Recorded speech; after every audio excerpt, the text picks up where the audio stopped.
Okay. Good evening and a very warm welcome to one and all. I am Dr. Vaishali Zamre, one of the team members of FSIBC. In association with Association of Surgeons of India, Breast Surgeons of India, we have been organizing webinars focusing on some niche areas in breast cancer. So today's is the seventh webinar in the series of a master course in deep dive into breast cancer. And today we are going to talk about genomic assays. As we all know that genomic assays have actually transformed the way we, plan the adjuvant treatment or the neoadjuvant treatment in breast cancer. In today's webinar, we are going to look at the science, the evidence, and the practical aspects of how we plan the treatment in early breast cancer, taking help of the genomic assays. So we have a wonderful panel of experts and great faculty. So I would actually start with Dr. Amish Vora. Dr. Amish Vora is a very well-known medical oncologist in Delhi NCR, and he is the director and head of medical oncology team at Hope Oncology Clinic in Delhi. And he is going to take us through the predictive and prognostic molecular assays shaping breast cancer care. Dr. Amish, over to you next. Thank you so much, ma'am. I have my slides with Ravindra, but I will try to share. And in case if I fail, then he can pick up. Um Slides visible? And am I audible? You're audible, but slides are visible. Okay, Now perfect. visible. And it is moving to the next slide also? Yes. Perfect. Okay. Thank you. Thank you so much. In fact, as I said, I'm honored to be on this platform. I was given the topic of molecular assays for early breast cancer, and Dr. Safalta is the one who gave me this topic. Uh, I asked her, talked to her, and whatever she told me, I have tried to prepare that in next 25 minutes. I will try whatever best I have understood about molecular assays. And we have one of the pioneers of these molecular assays amongst us, and she can always add on later if I have missed out on something. So, I felt this platform can also be with the students. So, little bit of student centric. I have kept my talk. Genomic tests, we all know, are done on tumor tissue, and so called genetic tests are normally done on blood or saliva. Now, this particular thing, when I was reading, I felt it carries a big understanding, which we will discuss a little later when I talk about the nuances. So, question is, why do we do these tests? These tests are personalized treatment decision making tests. So it's just a completely separate NSABP B18. And this was the one where the neoadjuvant chemotherapy versus adjuvant chemotherapy was studied. And what they found very classically, the patient with a complete PAT CR did better. Now, when I am sitting in front of the patient and I tell the patient, okay, look, I'm not going to operate on you, but I'm going to give you neoadjuvant chemotherapy. And based on this neoadjuvant chemotherapy, you have a 54% chance of achieving complete pathological response. Patient will ask me, do I belong to 54% or do I belong to 46% of the remaining? Now, we do not have an answer to that. We say, look, this is studied in a big patient pool and it all depends on how you do well. We cannot individualize the treatment decision. And that's when these tests come into the picture. They are further trying to individualize which are those patients who will do well versus and which are those patients who will do well with addition or deletion of the standard of care treatment. So I have given an example. 43-year-old female, clinically T2N0, IDC, went for surgery. Same P T2N0, the tumor size is 4.2 centimeter. ER is 8 by 8, PR is 8 by 8, grade 2, and no LVI, key 67 is 12%. Will you offer chemotherapy to this particular patient? If the patient is there in front of me without any molecular assay, I would be in actually two minds. I would say the tumor is 4.2 centimeter and patient is 43 premenopausal. I think I should give chemotherapy to this particular patient. Will some other addition of test will help me? Second, the same patient, age is 59, but grade is 3 and key 67 assuming is 20%. Will you offer chemotherapy? Again, postmenopausal T2N0, strongly hormone receptor positive, you say grade, I think, should we offer? Age is 63, grade is 1 to 2, key 67 is 40%. Now, again, the question is 40% key 67. Should I be offering chemotherapy to this patient? So, there are multiple case scenarios in our day to day practice when we are in a limbo whether to give or whether to offer chemotherapy to these patients.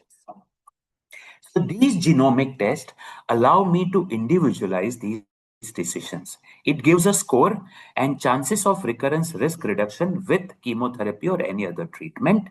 But it is of paramount importance that this is discussed with the patient. Some patients are not wanting to take even 2% chance, while some patient may be comfortable with 8% chance of risk also. So, what are these genomic tests which are available, and we are talking about that? The most common, most widely talked about is Oncotype DX, that is 21 gene assay.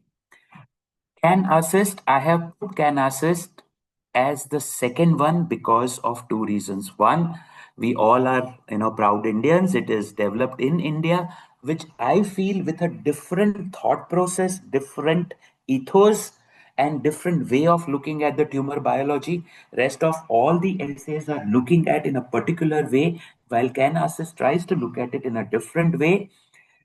We have Mamma Print, which uses 70 genes.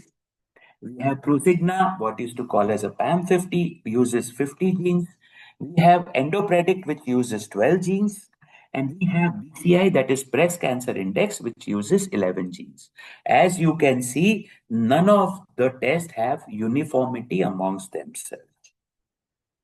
What are the scenarios where we normally order these tests? Majority of the time, in fact, more than 90% of the time, when the patient is hormone receptor positive, HER2 negative, early breast cancer, that is PT1, T2, some T3s, N0 or N1A, when we are not able to decide whether to offer adjuvant chemotherapy or not, I have highlighted adjuvant chemotherapy because the new adjuvant data is still not mature enough. Whether to give extended hormonal therapy beyond 5 years. Till now, in my clinic, I look at it any patient who required chemotherapy in adjuvant or neoadjuvant setting, I would like to give them extended hormonal therapy. We have multiple trials. We will not go into the details of that. BCIS, whether to offer radiotherapy in this BCIS patient or not, is the time when we would offer them these tests. When would we not offer molecular test in our patient? When HER2 is positive, we do not offer. When 4 or more lymph nodes are positive, when HR is negative, there is one test which has studied but not well accepted worldwide. So we restrict ourselves to HR positive. Now, predictive and prognostic is the title which was given to me. Prognosis is how will the disease in this patient behave. Predictive is how will this particular treatment work. As for example, ER, HER2, these are predictive. ER है मुझे hormone देना है patient को फायदा होगा. HER2 positive है I need to give anti HER2, it will be positive. While grade 3 key 67 are prognostic, they are not predictive. Similarly, PDL1, we will not go into the details of PDL1 here. Many tests are available. Which one to choose? So we will try to get into details of two tests, Oncotype DX and CanAssist, which are widely used in India.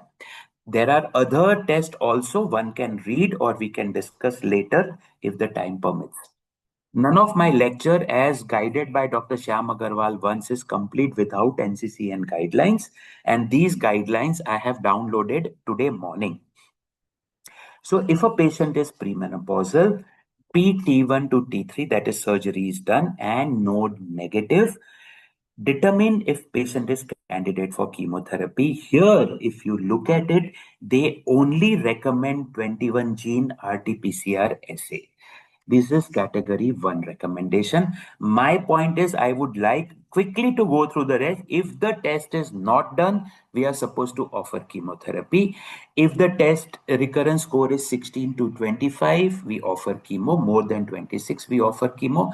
Actually, it is just a small subgroup of less than 15. And the score keeps varying based on the test, as we would see. And that's the reason many a times I am reluctant to do any of the genomic assay in a premenopausal female.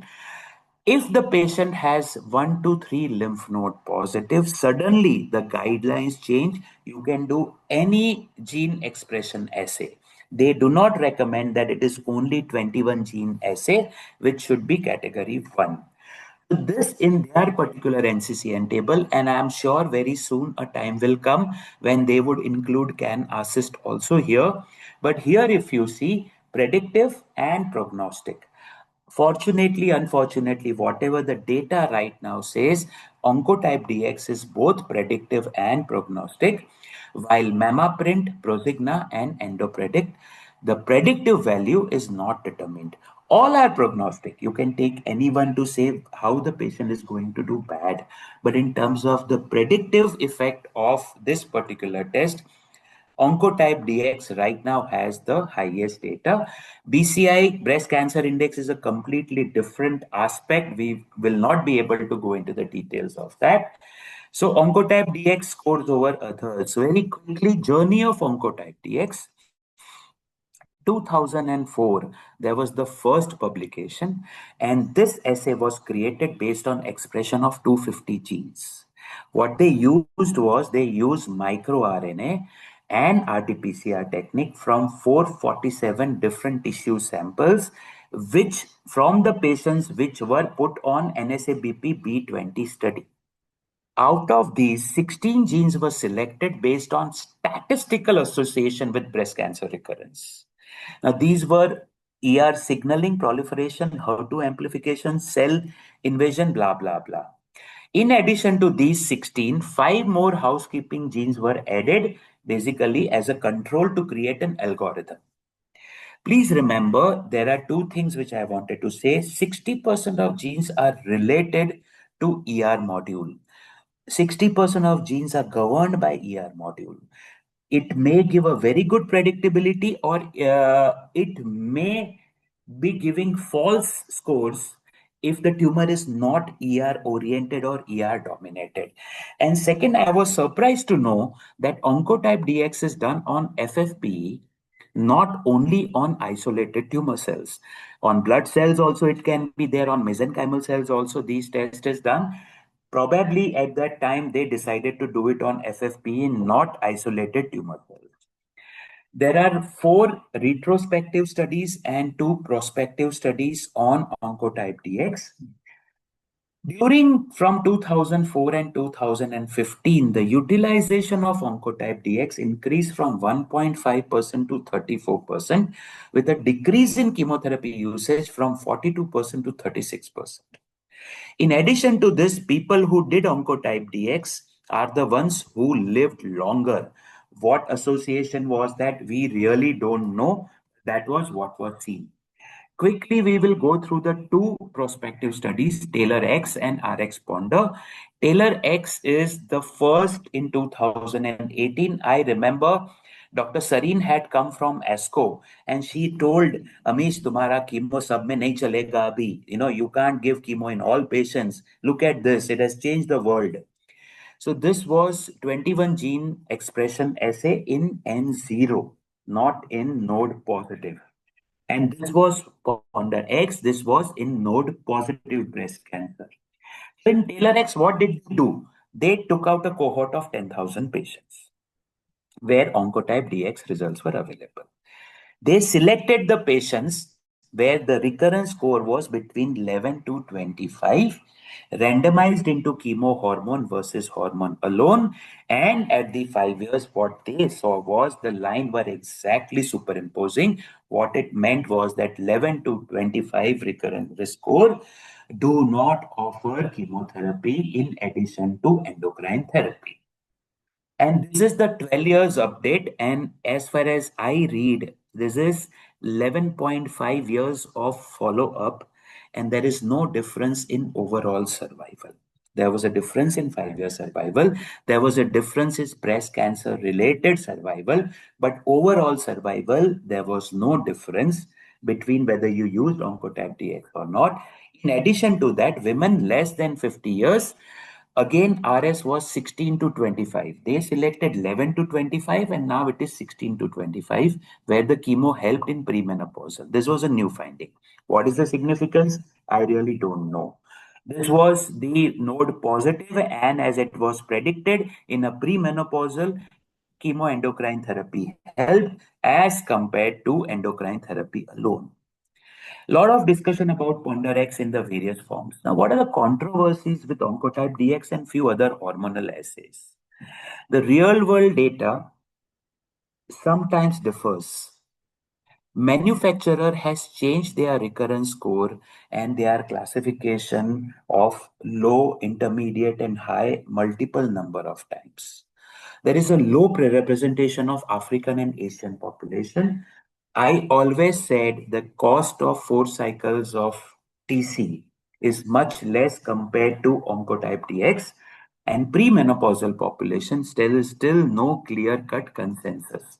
This was the AI summary of Oncotype DX. My take on Oncotype DX is it is very useful when I want to plan when not to give chemotherapy. It is helpful in postmenopausal when to offer and when not to offer. In premenopausal, I strongly look at the clinical correlation, not just on Oncotype DX, before I decide whether to offer chemotherapy or not. Last 5 to 7 minutes, I will talk on CanAssist with a very proud feeling. Dr. Manjari Bakre, she is here on this platform. I didn't know she was going to be on this platform, ma'am. She's the scientist from Indian Institute of Science, Bengaluru, and she founded OncoStem and this test. It was needed because we wanted a cost-effective, reliable genomic test for Indian patients. OncoStem spent 5 years, 2011 to 2016, to collect samples from Rajiv Gandhi, from Tata Memorial Hospital, from Bangalore, to validate and test their test genomic test, and they officially launched in 2016. Philosophy was to go beyond the proliferation markers. Instead of RNA expression studies, Canasis uses 5 biomarkers, which signifies metastasis, tumor resistance, and stemness of tumor. They also use 3 clinical parameters. It further uses AI-based algorithm to come out with a score of 0 to 100, where 15.5 and below is low risk, and more than 15.5 is high risk. 7,000 odd patients. India, Sri Lanka, Bangladesh, UAE, Saudi Arabia, Turkey, and Iran have used, and they are still regularly using. This was the 5 test, and this was the pathway. We will not go into the details of these pathway, but this was the validation study which was accepted in February of 2019, and what they found basically is that if there is a high risk, then patients, it can be predictive and prognostic both. If it is a low risk, again, you can basically it mimics the other genomic assays. And the same thing, if you see the graph C, it was seen in node positive patients also. I would strongly urge everyone to please go through this real world data of Canasis, which is published in Nature Journal in 2025. What they have said is the real world parameters of patients who have used Canasis is such a wonderful and a detailed thing. We do not have right now time for that, but I really enjoyed reading this. My take on CanAssist is very well validated genomic test for early breast cancer T1, T2, T3, N0, N1 with HR positive, HER2 negative biology irrespective of Ki67. Developed, tested, validated by an Indian cohort of patients. There is a different technology, different thought process as compared to other genomic assays. Cost effective and TAT of 8 to 9 days. 8वें दिन मैं चिल्लाना शुरू करता हूं and I get the result by evening. I would consider in almost all of my eligible patients. Why I said almost? Because everywhere can assist is mentioned as alternative to other genomic assays, and that's the reason for medical legal purposes. That's why I've written almost. And my final conclusion for this talk is genomic assays is a very good science, is predictive and prognostic for early breast cancer with HR positive disease.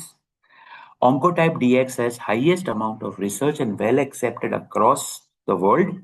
It answers one main question: should we or should we not give chemotherapy? BCI is the only assay which tells us about the extended use of hormone beyond 5 years. MammaPrint is a good essay. One day we can discuss in detail about the development of MammaPrint. It's good phase 3 data, more accepted in Europe. You can use it in your practice. The only thing is, as I mentioned, the predictive value of MammaPrint is not well determined. Up to 1 to 3 lymph nodes positive, we can use these genomic assays. Oncotype DX as category 1, while this is again my thought, can assist as an Indian originated test, also has a good retrospective data on the same. Premenopausal females with high risk features, I would be cautious while using genomic assays. Thank you so much. My apologies. I constantly spoke for 23 to 24 minutes. Not at all, Dr. Amish. It was a wonderful talk. In fact, you made it so systematic and very easy to understand. I mean, I learned a lot, especially the developmental stage of all these essays. And thank you so much for that. I would request you to please stay with us because we need you during panel discussion as well. So thank you. And you've made my job easier by introducing Dr. Manjari already. So next speaker is going to be Dr. Manjari Bakre, who is a founder and chief executive officer of OncoStep Diagnostics. And she will, Dr. Amish has already discussed about CanAssist, but she is going to take us through the details of CanAssist, what it is, the science, how it was developed, and what is the current level of evidence about CanAssist. Dr. Manjiri, over to you. Yes, yeah. Yeah. Thank you, Dr. Vaishali, for having me here, and Dr. Amish, thank you so much for really introducing the test. You made my job much easier, so I don't need to really rush through all the data. So thanks a lot. The title of my talk today is Prognostic Assays in Breast Cancer and for personalizing treatment decisions, and I'm going to focus on CanAssist, which is a proteomics-based prognostic assay as against Oncotype or MammaPrint, which are all genomic-based prognostic assays. So this is just to really make those fellows, etc., who are listening to my talk for the first time, to really give the timeline of what it takes to develop something like this. This is really not a fly-by-night, overnight job. So I started OncoStem Diagnostics in 2011 of March. March 2011, and these were this major milestones I've written from 2011 till 2020 till date, and these are major milestones we actually need these years with the employees we have had all these years. So it just continues just work wearing multiple hats at all times, but really without the investors and without all of you, and hospital administrators, those in medical records division, to give us the follow-ups, etc., this would not have been possible. So I really want to thank, and all the questions that you have always asked and pushed us to really get to where we are. So thank you all for all of these this thing, and thank you enormously to my entire team, multiple employees throughout the journey of OncoStem. So this is just to showcase you, after incorporation, we collected samples for almost first 3 years, continuously started developing the algorithm. It does take, this is the AI-based algorithm. It went through multiple iterations of learning, and it took us almost 1.5 years to finalize the model, statistical model. Then we got all the accreditations and we started Cancer's Breast commercial sales. And we got all the accreditations in the process. We published, we did all the US and European studies. We continue to publish all of them and also present in different conferences. Then in 2022, we started working with Zydus on an exclusive basis to do sales and marketing partnership. And the post that we also did a validation of Cancer's Breast in team trial, in ideal trial, which I will not talk today because the data is under the review in a journal, but I'll just tell you what it is. And Cancer's Breast, fast forward 15 years, Cancer's Breast in ABSI, AGOS, ISMPO guidelines, and we have crossed more than 10,000 patients who have used Cancer's Breast, and treatment has been planned based on that. So as you all know, and as Dr. Amish has said, goal of prognostication to really understand the underlying tumor biology of the tumor. Two women with 2 centimeter tumors, one may have a recurrence, one may not. Why? Because the one who has had recurrence has a aggressive biology, which is the need of the hour to understand beyond what is already done today. That is knowing TNM, age of the patient, hormone receptor status, HER2, and tumor grade. So prognostic tests like Oncotype, MammaPrint, Prosigna, EndoPredict lead the way in the West. However, there are differences between breast cancer patients in Asia versus Caucasians, on which all of these tests were developed.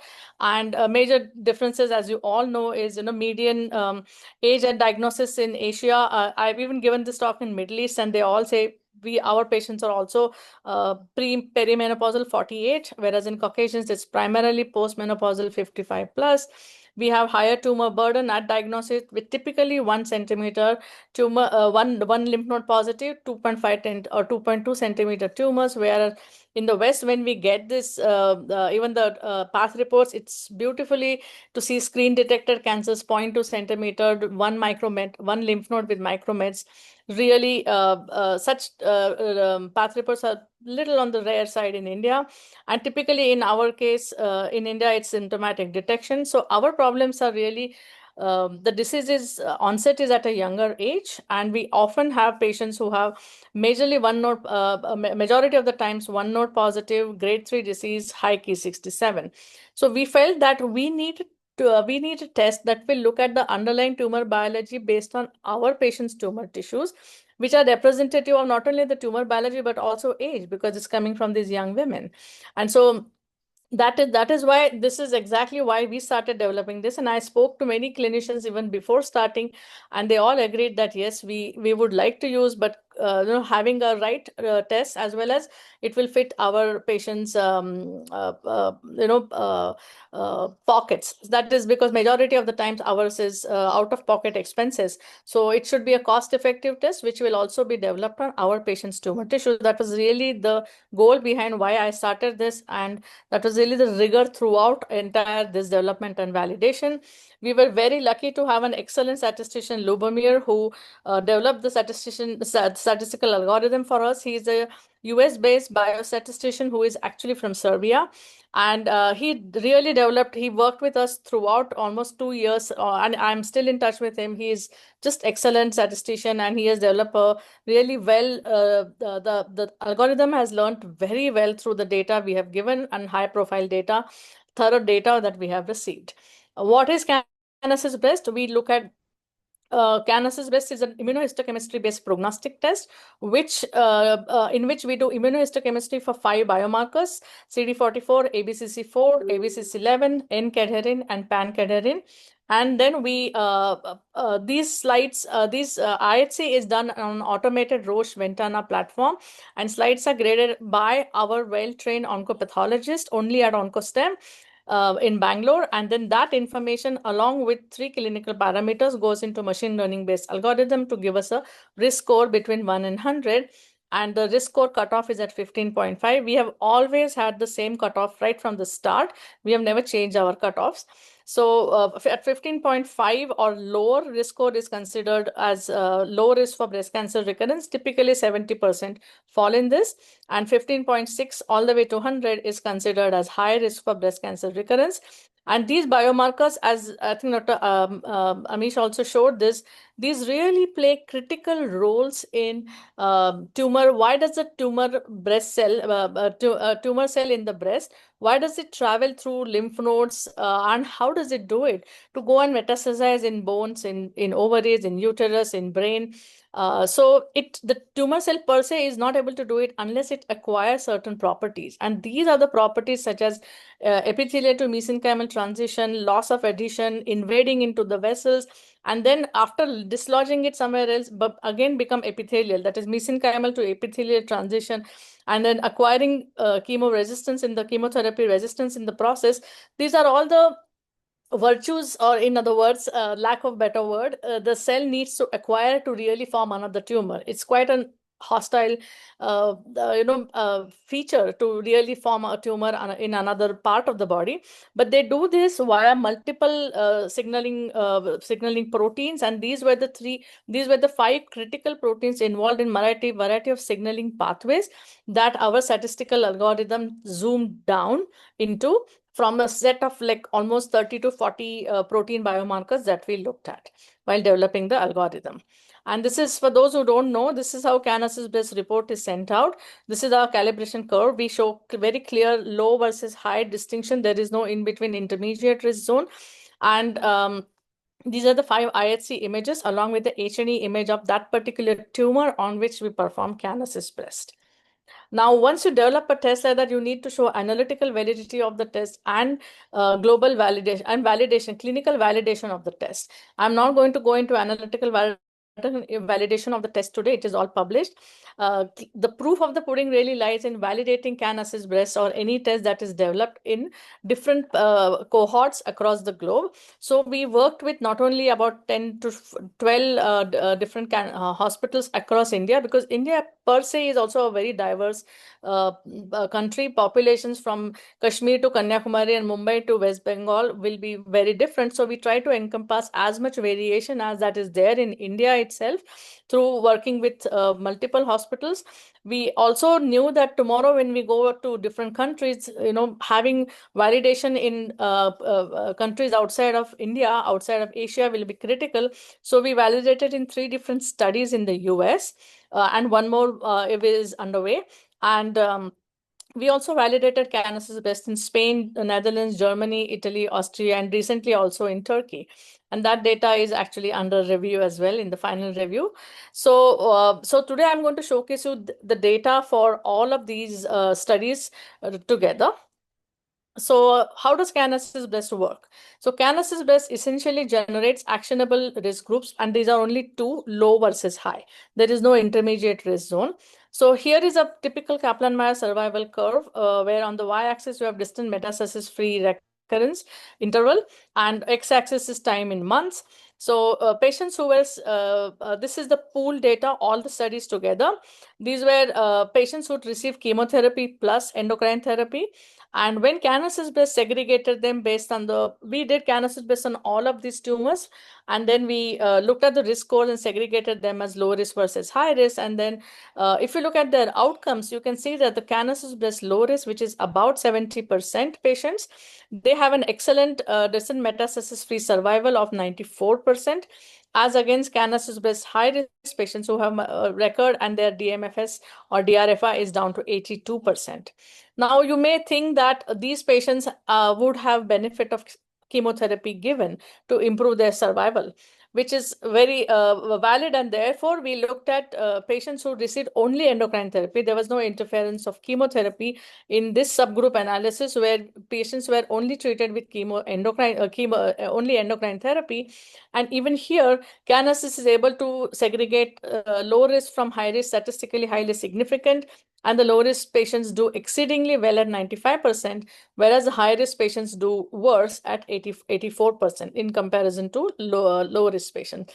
So this goes to show that CAN-assist is able to find these patients who were given only endocrine therapy for reasons I don't know exactly, but maybe small tumors, elderly patient, lymph node negative, low Ki67, etc. But it's not just all of these parameters that decide the aggressiveness of the tumor, and therefore you need to know the underlying tumor biology to treat them in a most optimal manner.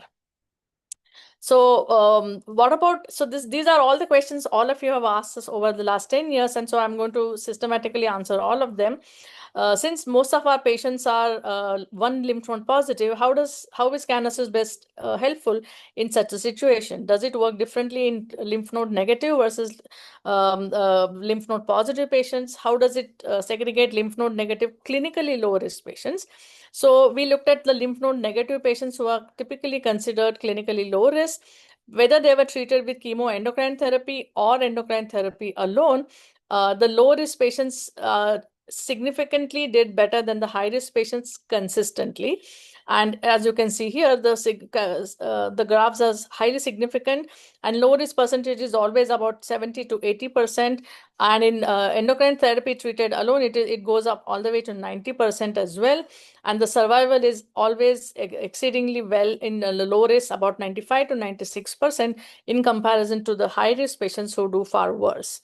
So this goes to show that yes, even in clinically low risk node negative patients, you can have up to 10 to 18% patients who are actually at high risk of recurrence, and they may benefit from adding chemotherapy here and maybe additional drugs in this population if they are high risk for breast cancer recurrence as per CAN-assist breast.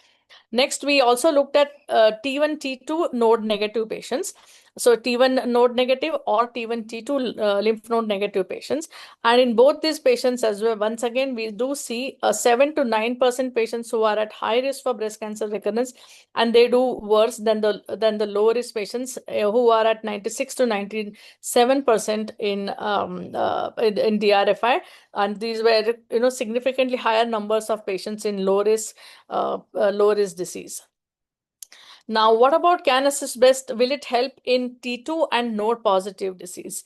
So these are typically the Indian scenario patients we see. That's why we also have from India the data we have. Majority of them have 2.2 centimeter tumors with one lymph node positive. So we looked at all the patients who were lymph node positive separately, a subgroup analysis. And as you can see, patients who were lymph node positive, which is typically, and this CAN-assist breast is only meant for N1 disease, that is up to 3 lymph node positive. So when you look at patients who had N1 disease and treated with chemo plus endocrine therapy, you can see that the low risk patients are at 92%, and these are 51%, and the high risk patients are 49%. The percentages do change based on the node positivity. In the previous slide, I showed about 80% low risk and 90% and 20% high risk. But in lymph node positive, it's about 50-50, but the low risk patients do far better than the high risk patients. And the same was true even in patients who were node positive and treated with endocrine therapy alone. Even here, the low risk patients did far better than the high risk patients, and statistically significant segregation using CAN-assist breast. Again, another questions we were asked is, how about most of my patients are young? Can this test work in a premenopausal patients or perimenopausal patient? So we did another subgroup analysis where we only looked at patients who were under 50. Now, since this was a retrospective data analysis, we really didn't have exact patients' menopausal status written in the notes. So we are not sure. So we looked at age cutoff of 50, which is what even Oncotype and most other prognostic tests use to suggest premenopausal. So we looked at patients who were under 50 years of age and treated with either chemotherapy plus endocrine therapy or endocrine therapy alone. As you can see, the percentage DRFI in low risk is always better, 93 to 90, typically 93%, and the DRFI percentage in high risk is much lower at about 80%. And here the segregation is 63% low risk to about 37% high risk. And these were patients treated with chemoendocrine or endocrine therapy alone. Then we also looked at patients who were young and were lymph node negative or lymph node positive. And as you can see here, who are the patients who are young and lymph node negative, the low risk patients are significantly higher numbers, 85%, and have 94% survival, and the high risk patients have 84% survival. When it comes to node positive disease, lymph node positive young patients had the low risk young patients with lymph node positive disease survival is still 90%, and the high risk patients they are at about 78%, indicating that these patients and all of these young patients in this subset, most of them have received chemotherapy. So what we want to really showcase is for young premenopausal patient, it's not only the chemotherapy, but you need to, even beyond chemo and endocrine therapy, patients do have a higher risk of recurrence. So these patients who are Cancer's breast high risk probably deserve something more. And now we do have this kind of therapies available, whether it is CDK4/6, PIK3CA, or imlunestrant, all the CDK inhibitors that are CDK4 inhibitors that are coming out. So these are the additional drugs that you can potentially perhaps think of using in an adjuvant setting to really curtail the risk of recurrence for these young high-risk node-positive patients even further. Again, not to give to every patient, but to the Cancer's breast high-risk patients only. What about patients under 40 years? I remember distinctly one clinician asking me this question. And so we looked at data. This is primarily European data, who were under 40. And systematically, they were treated with chemo endocrine therapy plus ovarian function suppression drugs. And it was so interesting to see this data, very uniform treatment. And patients who were under 40, the low-risk patients with all of these treatments did exceedingly well, whereas the high-risk patients still have had recurrences down to 78%. So these 38% Cancer's breast high-risk patients, even after OFS treatment, were high risk. So perhaps these are the patients who would probably need something more in an adjuvant setting to improve that 78% all the way, up to at least in early 90s. So, so here segregating them again by Cancer's breast certainly will help to spare the Cancer's breast low risk patients who are doing well. Now, as you all would agree with me, the early breast cancer patients do have a risk of breast cancer recurrence till 10 to 15 years from diagnosis. So until now, whatever data I showed you was validation of Cancer's breast in retrospective studies to predict risk of recurrence in 5 years from diagnosis. Because going beyond these 5-year data in retrospective studies is very hard because patients leave, the files are not kept, or whatever may be the reasons. So for these kind of things, you really need long-term, to get the long-term data, you need trial data. Patients who have participated in some trials, and those data are maintained by those companies very well, or those study trial groups. So in India, we really don't have such a precedence. And so we talk to multiple organizations who have conducted such long-term trials, long-term studies in the US and in Europe.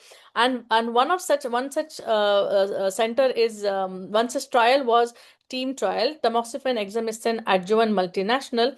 That was a trial run across 12 countries in Europe, and the Netherlands was one of them.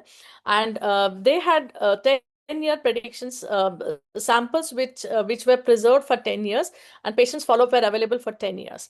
So we asked them if they would share those tumor tissues with us to assess if Cancer's can even predict 10-year distant recurrences.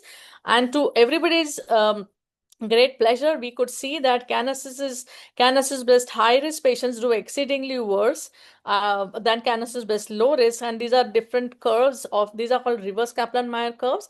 And if you want to see the similar curves that I showed before, here is a TEAM trial data in which Cancer's breast in node-positive patients at 10 years from diagnosis, low-risk patients are at 89%, high-risk patients are at 69%. So, and even in endocrine therapy treated alone group, the low-risk patients do exceedingly better than the high-risk patients, and all these curves are statistically significant. Even the Dutch team was so excited to see this data. They themselves said that we will give you ideal trial samples, which has samples for patient follow-up from 15 years up to 15 years from diagnosis. And currently, that's the trial that is completed and under review. So I won't be able to show this data, but long story short, Canasis can predict recurrences up to 15 years from diagnosis as well, and in a backbone of ideal trial where extended endocrine therapy was given to patients for 5 more years from after the standard completion. So again, one other question we often get, and Dr. Amish also talked about it, like, how do different tests compare with each other? So we tried to compare Canasys breast with Oncotype DX, Mama Print, Key 67, Predict, and NPR. These are online tools, and Key 67 I think everybody knows. In the interest of time today, I only go in detail of Oncotype and Mama Print comparison with Canasys breast. So we did a head-to-head comparison. Tumor tissues that were treated, that on which Oncotype was performed first, and patients were treated based on Oncotype DX were sent to us, and we did Canasys based on that in a double-blind manner. And you can see and we assessed the concordance of Canasys breast with that of Oncotype DX in different Oncotype DX risk score cutoffs. This is the original cutoff of Oncotype, and these were the post-TAILORx, that is 1 to uh, uh, 25 and 25, 26 to 100. So as you can see here, the low risk concordance between Oncotype and Canasys breast is about 82 to 83%, no matter which risk scores you are comparing it with. And more importantly, because this was retrospective, we could get outcomes of these, and the accuracy of Canasys breast and Oncotype DX is very similar. It's in the early 90s in the low risk. So this goes to show that Canasys breast has excellent concordance of 83% with low risk of Oncotype DX, and patients of the low risk who were for whom chemotherapy was withheld are doing well at the end of 10 years also. What about Mama Print? We also did a similar comparison from the European cohort, whose treatment was planned per Mama Print, and Canasys breast was compared in the low risk. As you can see, Mama Print and Canasys have low risk concordance of 83%, and in high risk, the concordance is at about 58%. All of this data that I spoke today is published in these many 16 publications, and all of these are available on our website with the downloaded files as well. Now, is Canasys breast in any guidelines? Yes, we are in Asian Geriatric Oncology Society's ISMPO, and as well as ABSI, Association of Breast Surgeons of India guidelines. Now, all this may be good, but is Canasys breast helping patients in India today? So this is why really we have been following patients who have been treated based on Canasys breast. I must have, me and the team and the sales team would have written to many of you to give us follow-ups of these patients. These are the valuable details that we must have. And Canasys breast is in clinical use across India since 2016. More than 800 doctors have prescribed it for more than 10,000 patients till date, not only in India, but outside as well. And this is the map that showcases how Canasys breast is sold in India. Canasys breast is also reimbursed by these many agencies to the patients. It is still not a complete this thing. It is still on ad hoc. It's case by case basis, and we are trying to work with the government or with the insurance companies to do it as a for every available eligible patient. Canasys is also sold in these many countries outside of India: Turkey, UAE, Sri Lanka, Bangladesh, Iran, and Kingdom of Saudi Arabia. Many of you have used Canasys breast for 200, 300 patients in individual institutions, and publish all of these papers either by yourselves or pooled together. And it's really gratifying to see this data coming out, and it's coming out from all of you. So this is just in short the real world data of Canasys breast. Till now, till December 25, this is the cutoff is December 25. Out of this 9,572 patients for whom Canasys was used to plan treatment, it's typical 70-30 segregation of low risk to high risk. 99% plus are women patients, but we do have 66 patients who are male breast cancer. Under 50 were 27% patients, and T2 tumors were maximum. Node positive disease was 19%, and node negative were 81%. And grade 3 disease, histological grade 3 were about 19%, but majority are grade 2. And the final this is really interesting data I wanted to just show to the about the histologies. So Canasys breast really doesn't understand what the underlying tumor is classified as based on histology. So we looked at, interestingly, again, and somebody asked us, can I use this test on micropapillary tumors? So we looked at all the data we have had prospectively, and you can see while in IDC and ILC, the segregation is about 70-30. And in mucinous, it is even like low risk is higher, 81 to 19, but in mixed mucinous, it is 71 to 29. So the high risk patients are more in mixed mucinous, and same trend we see in micropapillary over papillary. High risk patients are higher. And while we do not input the histology in the test, the biology of the disease is different, which is captured using the 5 biomarkers we have selected. And therefore, we do see higher number of patients segregated as high risk in these two slightly aggressive disease histologies. Now, coming to the final proof of the pudding is in the eating. So while 10,000 patients have used, and test is continuously getting adopted, how are the outcomes looking? So we are following every patient who has finished 5 years, and this is the data of patients who have finished 5 years. The treatment was planned based on Canas's best risk category. The compliance in managing the treatment is about 90%. And Canas's best low risk, which were about 73% patients, are doing exceedingly well at 98% survival compared to the distance recurrence-free interval, compared to the Canas's best high risk patients at 91%. And this is really, when we saw this data, we were really happy, and we continue to follow these patients. And this is really, this shows that Canas's best low risk, which are 98% survival, this should really give you also confidence in using the test.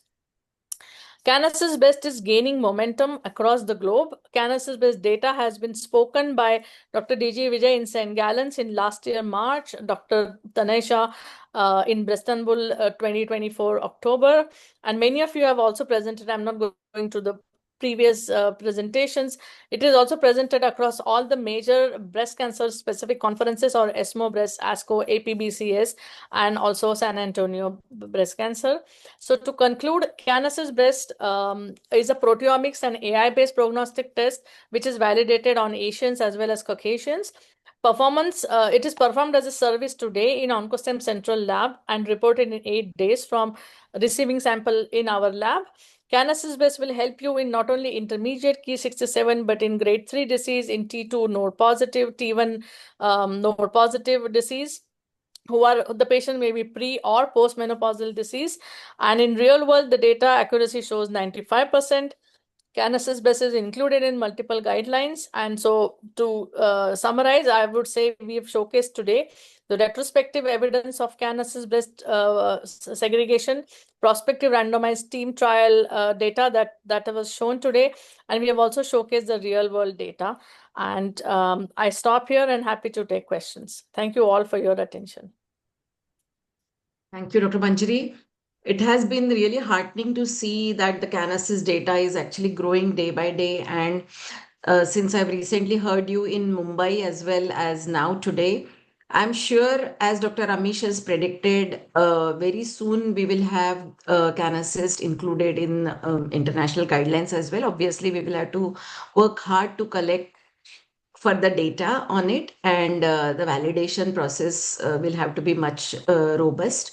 So we will not take questions for you right now. I think all of these questions will be addressed during the panel discussion. So thank you so much. Please stay with us. And now I will hand over to Dr. Prekshi, my colleague, to take the proceedings further. Dr. Prekshi, over to you. Yeah. Thank you, ma'am. Good evening, everyone. So after these two wonderful sessions, now we'll move towards the panel discussion. My request to the delegates, you can put your questions in the QA box, which we can discuss after the panel discussion. So first of all, I would like to invite the moderator, Dr. Amol. He needs no introduction. Can you please share this slide, Sunidhi? The intro slides, please. Yes, ma'am. Sharing. Actually, Dr. Amol has shared their slides. Uh, I hope I'm visible and my slides are visible. Slides are visible, Dr. Mole, but you are not visible. So the screen is dark. I'm not visible. So It's dark. Okay, So at let least me the just voice is introduce coming, right? the moderator and the panelist. Dr. Amol, he is senior consultant, medical oncology at Fortis Hospital, Mumbai. Then our previous speakers, Dr. Amish and Dr. Manjari, they are very well staying with us for the panel discussion. Dr. Safalta, senior consultant, Amrita Hospital.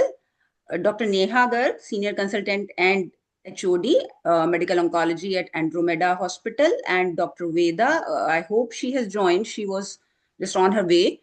So, Dr. Neha. Joined. I'm here. Oh, welcome, Dr. Veda. Yeah. So she is clinical lead and senior consultant, breast surgical oncology at MGM Cancer Institute, Chennai.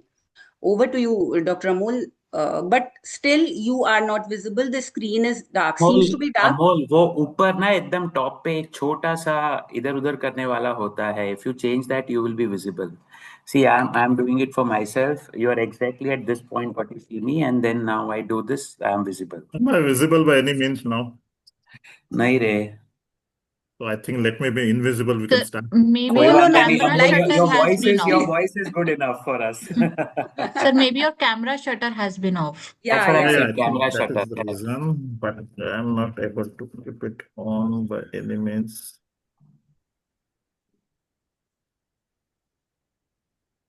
Okay, I think we should start moving. My slides are visible? Yeah, they are. Yes. Okay, so I think let me thank Dr. Safalta for inviting me for this case-based panel discussion, genomic test for early breast cancer. Myself, Dr. Mulkhade, and today is 26th Feb 2026. We have Dr. Veda, Dr. Manjari, Dr. Amish, Dr. Safalta, and Dr. Neha, right? All of them are there. I hope so. Yeah, they are. Yes, everyone is there. Yeah, so I have no conflict of interest, and this is meant so that we can learn from each other with the help of the clinical situations. Now, what options we have for genome-based tests, especially we're talking about the predictive tests. And the options are MammaPrint, Oncotype DX, then Prosigna, EndoPredict, and Breast Cancer Index. And as has been discussed previously also by Amish, that MammaPrint and Oncotype DX has the most robust prospective data, and as rightly said, the level of evidence is 1A. Prosigna, EndoPredict, Breast Cancer Index don't have much large data, few retrospective studies. So moving on, now this is, if there are any fellows or residents in the audience, we have hardly about 14 people, but anyways, the current controversies in the use of Oncotype DX in early breast cancer is a very beautiful article recently published last year, Gaps in Treatment Reviews, and I think one should go through that. So moving on, let us start with the clinical. We have a 44-year-old female, T2 tumor, one Dr. node Ami, positive. Dr. Amol, I am just interrupting once. The 14 people is on the faculty platform.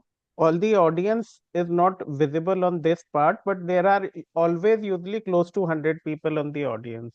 Okay, I could not see them, so maybe. Yep. So should we continue? Yes, please. Please. Yeah. So 44-year-old female, T2 tumor, one node positive, grade 3 IDC, Ki67 30%, post upfront surgery, and the surgeon was kind enough to refer it to you for chemotherapy decision. Last menses were 4 months back. She's ERPR, strong positive, HER2 negative. So, Dr. Safalta, let's start with you. Will you do genomic test before planning for chemo for this patient? 44-year-old T2 tumor, one node positive, grade 3 IDC. And she is definitely not postmenopausal. Yes, so not a postmenopausal, premenopausal lady with node positive. I will not do any oncotype DX, and it has not helped in these patients. And with the Ki67 of 30%, I would straight away go for chemotherapy. In And this Dr. Amish, will you like to do any test, genomic test before planning for chemo, or you're also comfortable directly going for chemo? I'm always comfortable with what Safalta has said, and I have been vocal in many of the national platforms that this particular subset of patients whom you have said, and it's very, very, you can keep discussing. So my point is, in clinic, I would not confuse patient with doing any of the genomic assay. If the patient has gone for second opinion, and have asked for Oncotype DX or any other genomic assay, I won't say no to them. Okay. Anybody else in amongst Dr. Neha, are you there? Or Dr. Yes, Veda? sir. Yes, sir. Yes, sir.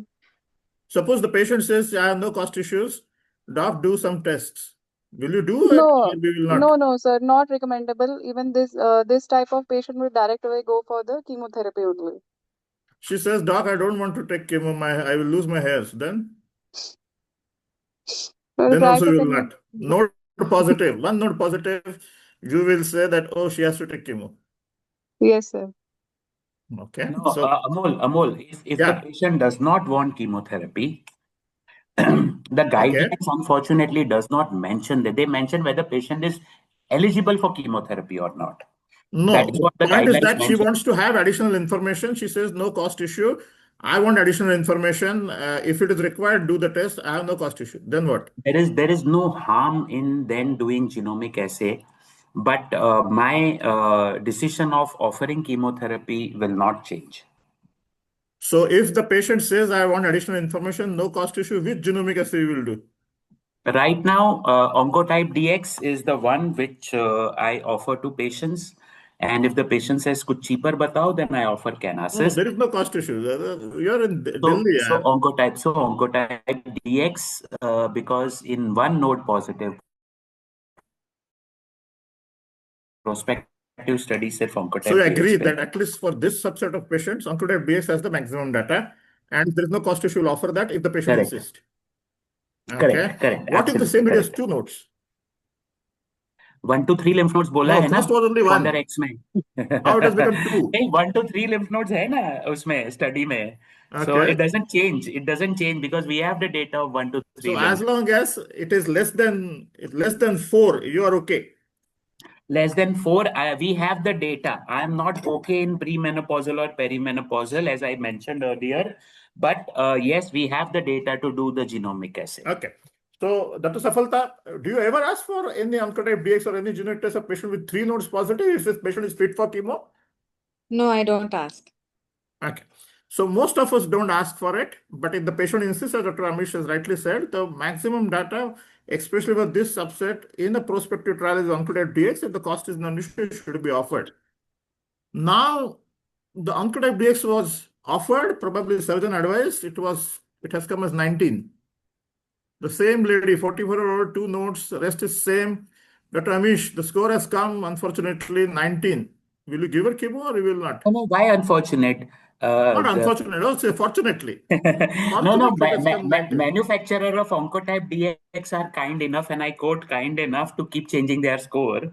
And in PonderX, we have the data that 16 to 25, less than 50 years of age, benefited with chemotherapy. My only issue, Amol, if by chance you forget to mention, I wanted to learn from you. My only issue with Oncotype DX is there that linear correlation. I'm And coming to that that. is where I'm, you I'm come to coming to that. that. Okay, perfect. I thought that you will come to that, but you'll have to teach us. No, so but just I just wanted to ask is with the I will Oncotype offer score, chemotherapy. I will you will offer offer chemotherapy. chemotherapy. So Yes, how will yes, you yes. counsel such patients that the patient has come to you, Oncotype DS score 19, and she reads the report, says it's intermediate risk. They do some chat GPT search, says that it's intermediate risk. I may avoid chemo. So how you are going to counsel her? So as I said, na PonderX mein there is a subset of the patients where it was a score of 16 to 25 or I think 17 to 25, less than 50 years of age, which benefited by addition of chemotherapy. Uh, Initially, they had 11 to 25, then they changed and they saw this is a subset. So Oncotype DX score of 19 perfectly fits into the data set for me to offer them chemotherapy. Only issue comes that if this score would have been 10 Amol, then I would be in the soup. So with the score of 19, even if it is intermediate, you are okay to go Yes, through the chemo. in patients less than 50, yes, we have the Yeah, this data. particular patient. Yes. Yeah. So anyone else wants to say that, oh no, it intermediate score, I will not give chemo? No. Nobody in the panelist? Anyone else? Dr. Manjari or Dr. I think Neha? Anyone else No, wanting to So comment? Even though it's an intermediate risk, I think you need to discuss with the patient. And if she's very keen not to go for chemo, then you can discuss the risks. Otherwise, yeah, she's the case for chemotherapy. So you will leave to the patient and say that, oh, you're Yes, not keen, yes, I'm not yes. giving. And the score is intermediate, I'm happy. Yes. Amol, this patient would be eligible for adjuvant CDK4/6 inhibitor also. Yeah, that is a different discussion. We are coming to that, whether we Fine, can fair enough. have. Sorry, I'm sorry. coming to that. Okay, so moving on. What if the same lady is 62-year-old, two node positive, uncut DX score 22? You are happy to say no for chemo, or you will still give chemo? Dr. Safalta? I will not give chemo. Everything else is same. It is IDC, it is grade 3, it is T2, and there are two nodes positive. Oncotype DX has been ordered by someone else. It has come as 22. So if it is less than 25, there is like no benefit as such in these patients to give chemotherapy. But if it is grade 3, then in that case, I would suggest this patient that you may consider for 4-cycle TC also. It is grade 3. Yeah, I already grade 3, shown you the that's history. why. It is That's grade why. 3. So Here, yeah, grade 3, CAS 67, 30%. yes. The age So has changed to I would suggest 62. this patient to take 4 cycles of TC. That's my clinical decision. And oncotype DX, yes, it is like borderline-ish, and I would suggest her chemotherapy. What do you mean the borderline-ish? 25, near 25. Oh, so because So the I score would is suggest chemotherapy in this 22, patient. suppose the score would have been 19 then, with the same lady, 62-year-old, two nodes positive. What is your lower cutoff to say no, we will not give? It would be 16 or so something, but yes, in this patient, it will be very difficult to even to counsel to give chemotherapy, and it's a tricky situation for me. There will be people who will say, no, this oncotype DX is 22 and it's low risk and there's no point of giving chemotherapy. But looking at grade 3, I would incline towards giving chemotherapy. Dr. Amish, 62-year-old IDC grade 3, two nodes positive. Someone else has asked for oncotype DX and it has come 22. The borderline, I would tell patient that 22 and 25 may there is not much of a difference, although the data says that you can omit chemotherapy. My personal clinical recommendation that Oncotype DX, as I showed in my slide, does not have too many of Indian representative data. So with grade 3 and with Ki67 30%, I would like to offer you full-blown chemotherapy if the patient is fit, 62 years of age, and not just 4 TC. Yeah, she is fit. She is fit for chemo. So you will give a full flown. That means if required, you will give 8 cycles, 4 Anthera, 4 taxane, Absolutely. rather than 4 TC. Absolutely. 62 अभी बहुत दूर नहीं है. अमोल हम लोग सबसे भी I Safalta consider wanted to them give as 4 young. TC. I'm of the opinion. I'm not given my opinion. Amol, as I said, I will try to convince, but I will also put in my prescription in writing, and I will tell patient that based on Oncotype DX recurrence score, and since you are postmenopausal, I will show them the graphs of 5 years. I will also show them updated Oncotype DX of 10 years. But I would say that since India is not represented well in Oncotype DX, I would offer you chemotherapy. That would be my stance. So let me ask to all the panelists one by one about this particular question. Do you say no to chemo for intermediate oncotype DX score? Always no, sometimes no, varies from patient to patient, or you don't do it only? Dr. Safalta? It varies from patient to patient. It depends on postmenopausal and premenopausal. Yeah. So I showed you postmenopausal. Here you said you will give. I showed you premenopausal. There also you said you will give. So see, so patient to patient, like grade 1, grade 2, then I would not give. Grade 3, I will give. That's how. So it So varies from patient basically, to your patient. decisions are already decided based upon clinical parameters. Then why are you doing the test? So I did not do the test. Someone else did the test. Okay, so the best answer is you don't do it only. I will not do it. So grade 3 tumor, I will not do it. Wait, Happy we'll go step madam. by step. Dr. Neha? Sir, even I also see the patient varying from patient to patient. If young patient and if able to take the chemotherapy, I will like to offer the chemotherapy. No, so basically, if the oncotype score is intermediate, because when it is low, when it is high, everybody knows what is to be done. When Yes, it sir. is Yes. intermediate, you will decide based upon what parameters. Patient is grade 3 IDC and fit, So then the chemo is to be given. irrespective of the age, even if it is 65. 65 is also, sir, young if the patient is fit. So what is your definition of young? Do you think Safalta is young? Yes, definitely. So what is the And cutoff of the, what 65 I'm just also the asking, people are see, young. I have put the disclaimer in the first slide, we So are having this Amol, discussion to learn. So what do you Amol, do can in I? your practice? Yeah, Dr. Amish? yeah. So Amol has a very, very valid question here. I think this is the question where we struggle most of the time with Oncotype DX. So Amol, answer is my Oncotype DX intermediate score depends on the age. If the patient is say 65 to 67 years of age, ERPR in the otherwise all other parameters same, I would be okay if the patient doesn't accept chemotherapy. See, if you see these guidelines, we are nobody to tell them yes or no for chemotherapy. We tell them that you have, say, 1.4% additional benefit if you receive chemotherapy. If you don't receive chemotherapy, it is fairly okay because this is what the data says. But Happy? in Oh, आगे females, madam चलना है? in females who are less than 50 years of age, I would be quite happily ready to offer chemotherapy, especially between 15 to 25 score. Again, Amol, you and I, we know and we can discuss this on platform multiple number of time. My point is that if we are slaves to the data, I would say is that we have to follow the data. But in my practice, assuming somebody has a score of 14, a premenopausal, young 40-year-old fit lady who has grade 3 and Ki67 30%, I would definitely offer them chemo. So my decision in the intermediate risk depends strongly on the age and other parameters like nodal status, Ki67 and grade, and LVI if it is positive. So, so, so taking a cue from this, what is the age above which you are not comfortable with giving chemo if all other parameters are saying yes, it is required, the patient is fit? What is the Chronological age? age of 65 and above. Otherwise, you see the fitness.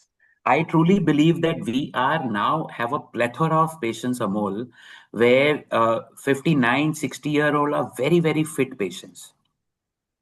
So these are the patients whom, you 60 would be my cutoff. If you have exact number, I would say 60 would be my cutoff. Anybody else in the panelists wants to have I different just age want to, cutoff? no, I'm not, I'm not talking about hypothetically because I don't really treat patients. But from what I've discussed with various clinicians in the US also about, or in Europe about treating patients, typically for a postmenopausal woman, they would stick with 25 risk score, irrespective of node status. They will just go with the risk score cutoff of 25. Lower than 25, they would not give chemo. Higher than 25, they would give chemo. For premenopausal, node negative, they would work with the same cutoff. For node positive, they either don't do test or some of them do for 1 micrometers or something, and then I have seen the hesitation of whether to use 11 as 10 as cutoff or 11 as cutoff or 15 or 20. So then they really, I do see different opinions. Oh, if it is 16 I may give, but if it is 10 I may not. If it is 22 I may give, but if it is 19 I may not. So there are variations in that from what I have seen. That's just my. Basically, as far as the clinical practice is concerned, for an intermediate risk score of oncotype DX, if fortunately for the patient and unfortunately for you, if such patient comes to you, then you have to decide based upon the clinical risk factors. And as Dr. Amish has said, it is the age. Most of us are comfortable up to 65, but above 65, generally we discuss, and the nodal status and the IDC, grade and the Ki67. But what the point here is that the oncotype DS score, or for that matter, any genomic risk score, ultimately is a complementary to the clinical risk factors. And that is what matters the most for the clinicians. So moving on, now comes the other Dr. thing. Amol, Dr. Amol, sorry, can I interrupt here? Yeah, please. Dr. Amal, I am Dr. Vaishali. I am a surgeon. Yeah. So, although I do not treat the patients with chemotherapy, but I heard that whenever Oncotype DX is advised, and if it comes out as a high risk score, the Oncotype DX actually reimburses the half the amount. Is that true? That is one question. And in case if you order Oncotype DX and the risk comes out as intermediate risk, and you advise chemotherapy, then what happens? So basically, as for the panel discussion, I have put a disclaimer. She has no cost issue. Very No, nicely, but clearly has said. but No, in I mean, Vaishali, they don't return yes, sir. half, they return 1 lakh. Okay, they return 1 lakh. But in case if the score comes out as say between 16 and 25, she's a postmenopausal lady, and regardless of that score, you order chemotherapy, patient accepts. Then what happens? So I will like to ask others who are doing more frequently Oncotype DX about this particular situation. My personal experience is that I'm on the fourth. I don't do it only. So Okay, I all would right. prefer to stick to the clinical parameters. Dr. Amish or Okay. Dr. Safalta, do you have any such patient in which the reimbursement from the Oncotype DX becomes an issue because you started chemo? No, What I as do such. now, Amol, sorry, Safalta, please go नहीं ahead. Sir आप बोल बताइए sir please. Uh, what I do, Amol, I directly connect Oncotype DX with the patient. I Okay. do not indulge into it because, as you rightly said, I want to belong to be the fourth category where I don't want to do Oncotype DX. But unfortunately, in the real world, you end up doing in certain patients. And as I said, in postmenopausal female where I don't want to give chemotherapy, I am very strong on Oncotype DX because it validates my thought process. But there are reimbursement issues in what you said. But I tell the Oncotype DX company to directly deal with the patient. I do not interfere there. Okay, so moving on. Now is the reverse problem. There's a 74-year-old lady, one node positive. Oncotype DX has been done. She has T2 tumor, IDC grade 3, the score is 35. Now, Dr. Safalta, what you will do? Unfortunately for the patient, the score has come 35, but she is 74-year-old. She has only one node positive. Will you give an ERPR strong positive? Will you give her chemo? Sticking to the guidelines? If she's chemotherapy fit, I will discuss with her, and if she is willing to, I will give 4 cycles of TC to this patient. But if Score she is is little bit 35, so you will not give the no full required dose, all no four full dose, anthra and four no taxane. no no full dose, no full dose, and only 4 cycles of TC. If at all she is skeptical and then frail or not willing for it, then in that case I would will go for hormone therapy. From my side, if she says no, doctor, you decide what you want to give, and I am ready for that, I will offer 4 cycles of TC in this patient. Dr. Amish? So Safalta is a big fan of 4 cycles of TC. Safalta, please remember TC has a docetaxel. Yes. Docetaxel has a mortality. So I I have give seen with those weekly mortality. paclitaxel with cyclophosphamide. I modify So it. and we do not have the data for that, Safalta. Yes, I know we yes, all do that, but when yes. you say 4 cycles of TC, please Hmm. be wary of docetaxel. I have lost Yes. patients with Yeah, I docetaxel. don't give docetaxel, very few Yeah, patients. yeah. So, Dr. Amish, what So, will you give? You will so give what 4 I EC, do, 4 taxanes? I have had two such instances last year where exactly the same scenario had come. One तो definitely Nitesh का patient था जिनका उनको type DX तो होना ही था. So what Nitesh and I we discussed and what we planned that we will tell the patient if the patient is fit, no cost issues. We'll tell the patient that we will start with chemotherapy, weekly paclitaxel. Mm. Now we can replace paclitaxel with nab-paclitaxel in majority of the scenarios Okay. where you don't have the infusion related issues. In 12, both the patient, what happened by the time 12th weekly taxane was over, their performance status deteriorated, and we could convince them that let's not give you EC or AC anymore now. Both of them agreed. But assuming that they would have tolerated extremely well, Amol, I would have gone ahead and given them EC 4 cycles because if the recurrence score is 35, there's a 12% to 13% benefit of adding chemotherapy to endocrine therapy. Now, here the real question comes that if I offer ribociclib to this particular patient, we do not have the data whether it takes care of high oncotype DX score. No, we don't have data, and I'm going to discuss that. I'm going to discuss that regarding the special populations, but the correlation of the risk score and the whether to give CDK4 or not in this population, there is definitely no data. So now let us, for time being, let's talk about the chemo. We'll come to the CDK4 inhibitors. So you will give, and if the patient is fit, able to tolerate, you will start with taxanes and then you'll go to anthracyclines. Anybody else? Dr. Veda and Dr. Neha? Okay, so I'm a surgeon, so I don't give chemo. So I would go with what Amish says. Okay, Dr. Veda, I think you're a medical oncologist, right? No, I'm a surgical oncologist. Okay, Dr. Neha? Chairman breast services हमेशा surgical oncologist होते हैं Amol.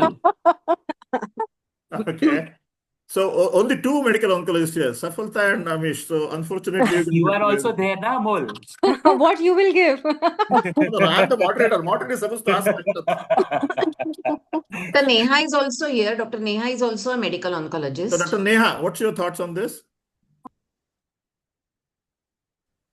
Dr. Neha, are you there? आ जाओ. I think she's not there. Okay. So basically, why I'm trying to highlight these situations, because more or less similar situation occurs in our practice, especially the intermediate score with Oncotype DX. Sometimes the patient is not fit and the score is high, or sometimes the patient is fit, but the score is intermediate. So we have to do a lot of clinical decision makings. Now, this is something which I have pulled out of the publications.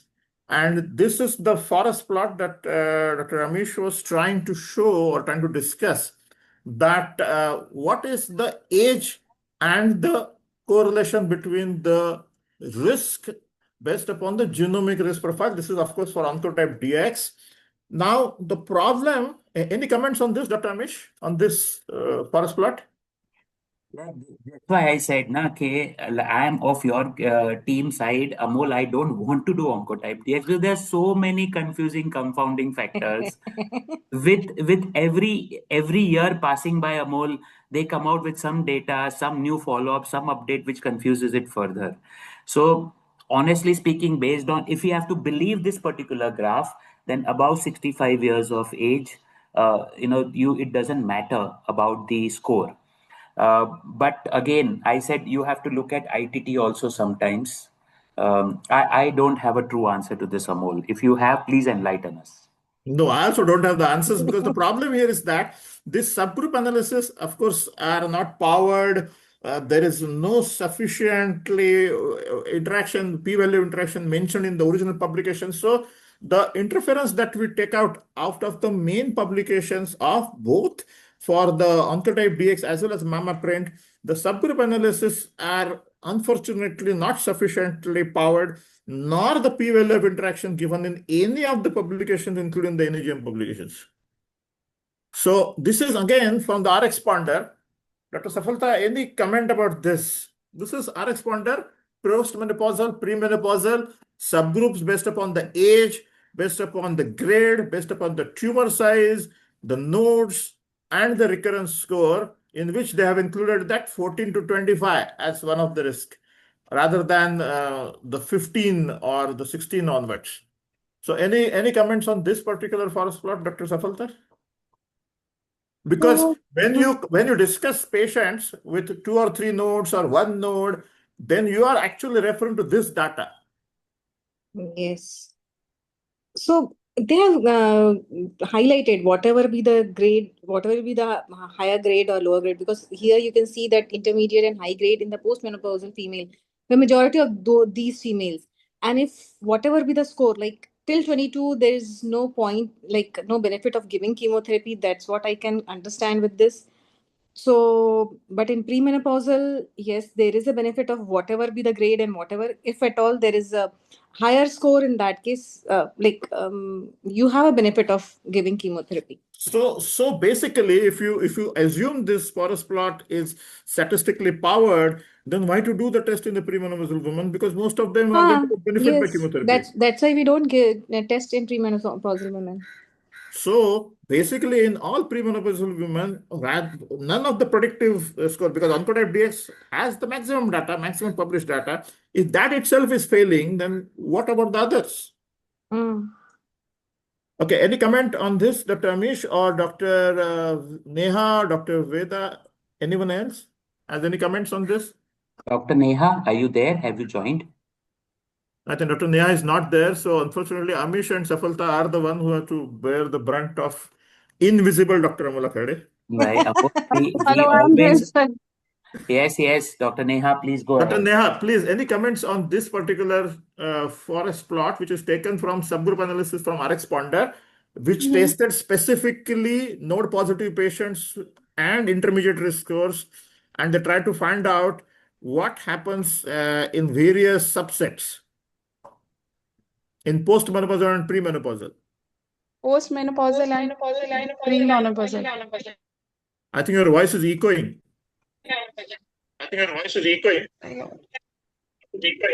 One You must second. have One second. joined Is on it okay, two sir, now? devices, Dr. Neha. Yeah, yeah. I have taken out one device. Actually, I was out with phone for some time.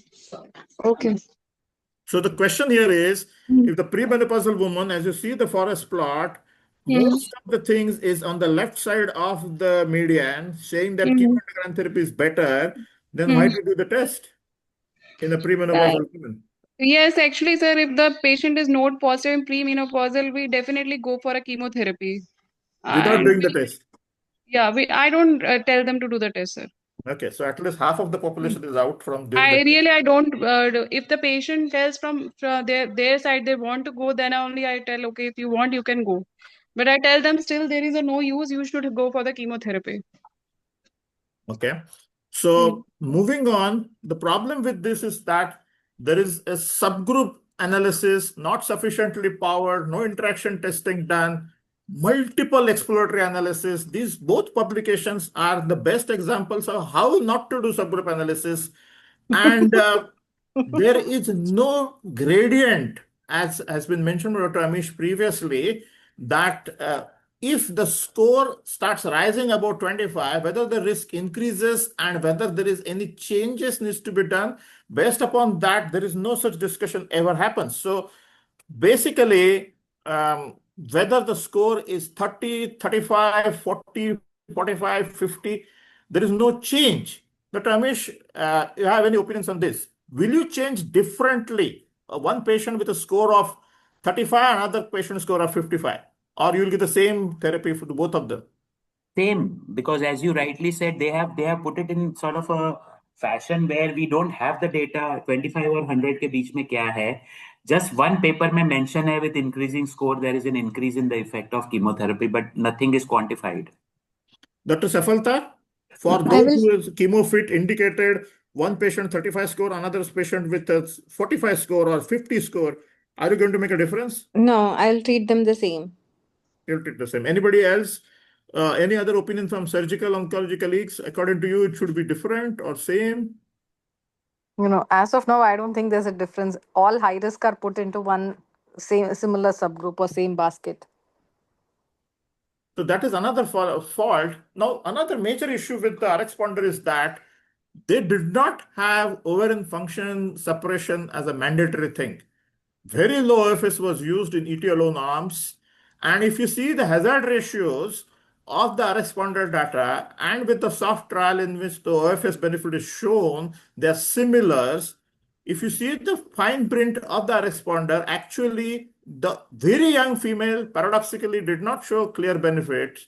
So the question was raised when this was published, and now also it has been discussed, that whether the benefit of chemo in premenopausal is because of ovarian suppression or not because of the direct cytotoxic effect of the chemo.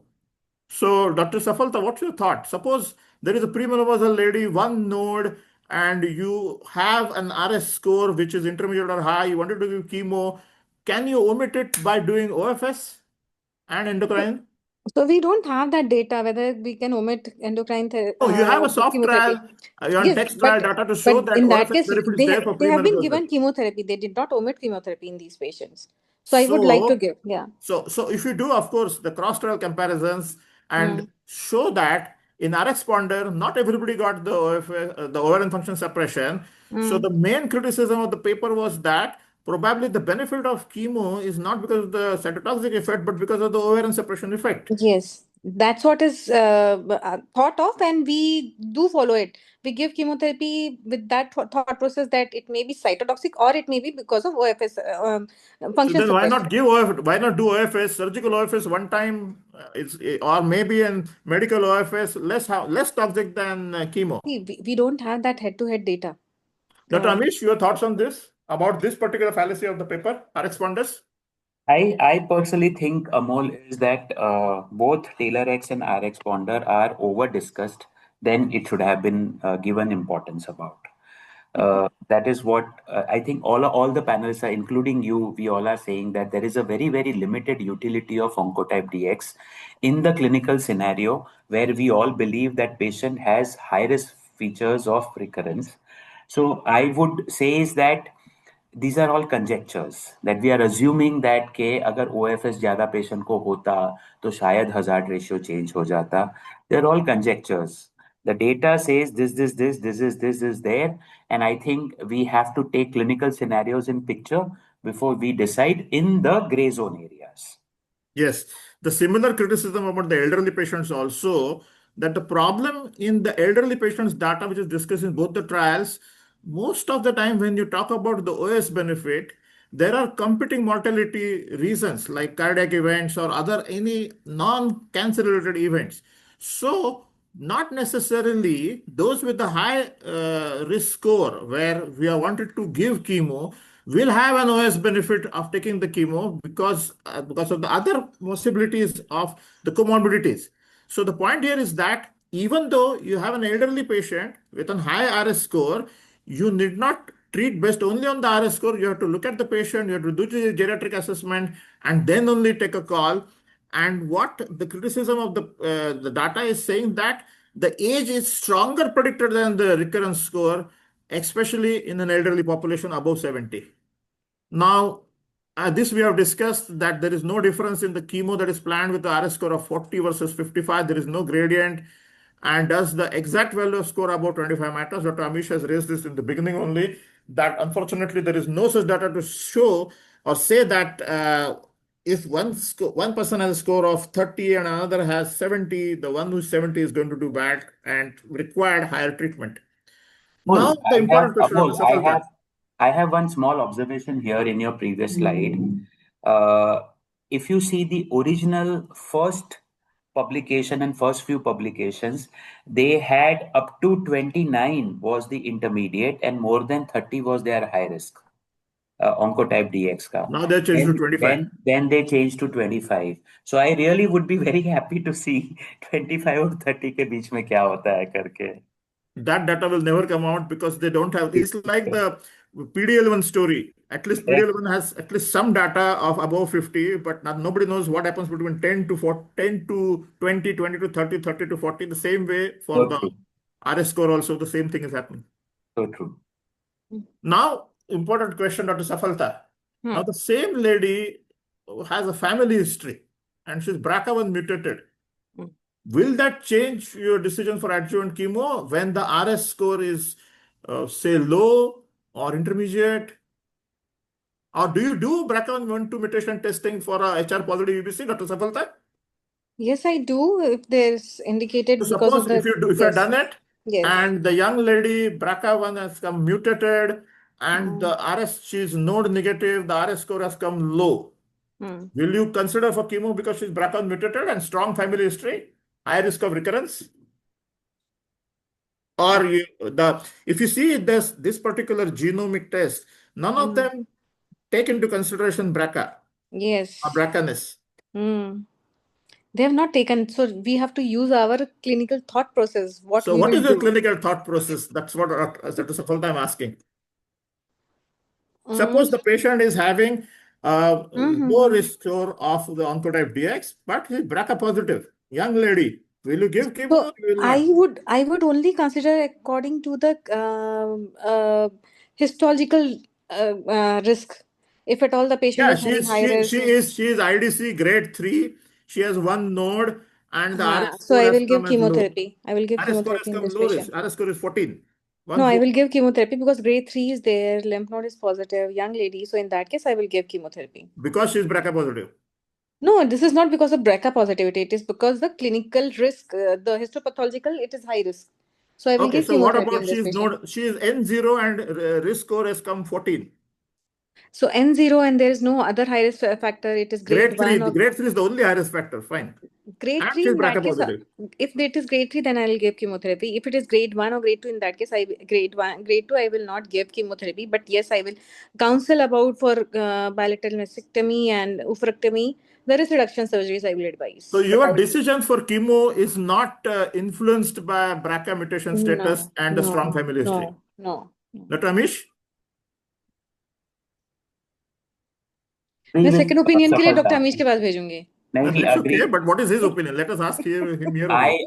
I agree with Safalta. Even in Olympia study, if you see HR positive patients in adjuvant olaparib were included only and only if they had a residual disease and their CPS-EG score was more than or equal to. Olympia study had patients who have received chemotherapy. So there was no discussion only of whether to give Correct, chemo or correct. So not. my point is BRCA1 mutated has got no bearing on the oncotype recurrence score, if that is what you are asking.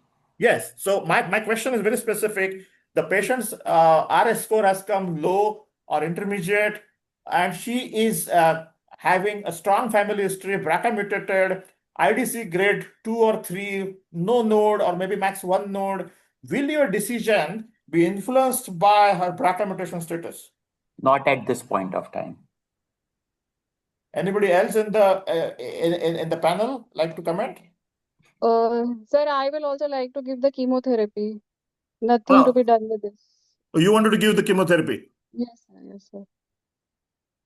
Sorry, you are not visible like me. No, I don't know, sir. I am not visible. Okay. So What to basically, say? you will consider for chemotherapy, you think that the BRCA1, BRCA2 makes it slightly higher risk? Yes, sir. Okay. So let us see what is the data. And based upon BRCA and BRCA2 carriers tend to have generally higher recurrence scores. Validation trials did not routinely test the BRCA status. Distinct gene expression, there is of course a different gene expression biology in BRCA tumors. There is a limited prospective data. And I have pulled out one retrospective real world US data. And this is published. And what they have shown here, which I have put an arrow mark, that yes, ER positive, those with the low RS score also can have BRCA positivity. So at least ideally BRCA testing should be done. And especially in the intermediate risk score, one should consider giving some weightage to BRCA-ness or BRCA mutation positivity, especially if there are other risk factors are present. If grade 3 or not positive, top of that BRCA also positive, then one should err towards giving chemo, even if it is a low risk or intermediate risk. There is not much data at all. This is only single publication that I could find out, which is the retrospective data from the US, because that is the place where it is maximum. That's what. Here, it is not because based on the BRCA-ness. It is about if the patient is having high grade, even if the low risk is there, that they suggest to give chemotherapy. That's what Yes. So the here point also here is because that, BRCA. first of all, BRCA testing should be done. Second, Yes. if the score is low or intermediate, Hmm. and your decision is whether to give or not give, especially intermediate, then if the BRCA comes positive, maybe you can slightly err on giving chemo rather than not giving. Hmm. Now, the another interesting topic, can you use oncotype DX score to omit RT? Why only the medical oncologists suffer? Why not? Have all the fun. Yes. Dr. And this is Amol, an interesting publication. Dr. Amol, Yeah. there's a humble request. We have Dr. Veda with us also. So we can take her valuable opinion where you find it suitable. Yeah, And Dr. no, we are Veda. not using Oncotype DX score to omit RT yet. Yeah, Dr. Veda. Yeah. But unfortunately, all your questions are related to medical oncology. So that is why I Actually, the came to the topic radiation is data So also. I I'm pulled out this comfortable. paper that this is a very well conducted trial. They have taken postmenopausal patients between age 50 to 59. Of course, very small sized tumors underwent BCS. They went oncotype DX, and those who are less than 18, they enrolled into trial, and they prospectively study it. And what they have shown that one may consider omission of radiotherapy in those patients, even though underwent BCS, if the oncotype DX score is low. So, Dr. Veda, all to you. What is your opinion on Yeah. this? Okay. So as of now, we do have some not based on Oncotype DX, but And this is otherwise, this is JCO publication. A full yeah, paper is already yeah. published. And of course, it's from of the pioneers in okay in radiation. And so nowadays we do have some data for omitting radiation, especially in 70-year-old plus and 65 plus, even in single node positives. But that is irrespective of the oncotype DX status. And maybe if you want to extrapolate that, we can consider this and look into further data. Dr. Amish, your opinion? An elderly lady, low risk oncotype DX, BCS नकली तो done. नाल ही है ना और उससे Can we omit the radiation? Based हाँ on the IDEA trial has now 5 years of data अरे Ram Yes. and Can JCO you ask Dr. publication. Neha to yes. So Dr. I Samalta, your voice is. Done, ma'am. yeah, I think we can discuss this, and if the patient agrees, we can omit RT. The 5 years is not a small follow-up. In fact, all the approvals of all the genomic assays was based on 5 years data. But We are missing Dr. Anushul Munshi here. Otherwise, we would have a great debate about why only medical oncology should suffer because of oncotype DX. Anyways, now this is about a few things, special populations. Now, this is where Dr. Amish was talking. Can genome score be used to decide regarding use of CDK inhibitors in node negative patients? Dr. Amish, you have a node negative patient. I know there is a data from the ribociclib trial. If that patient has an intermediate risk score on RS, will that influence your decision for giving CDK inhibitors? I'm not talking about high risk. I'm talking about intermediate risk. no, we don't have a validated data set comparing CDK4/6 and RS score as of now in any prospective manner. So my decision to use CDK4/6 inhibitor will not be based on RS score. So, what is your opinion about the Natalie trial in which they have some patients of high genomic Yes. risk with So node that is for negative? eligibility criteria, na Amol. So if the patient node negative patient has a high genomic assay, anyway the patient is eligible for CDK4/6, na. So, you mean to say What in a I'm trying node to say negative is that patient yeah, with a high genomic risk, you will give chemo also because of the high genomic risk. You will give CDK also because it is there, the Natalie data. So, where is the de-escalation? There is no de-escalation, even if it is node negative.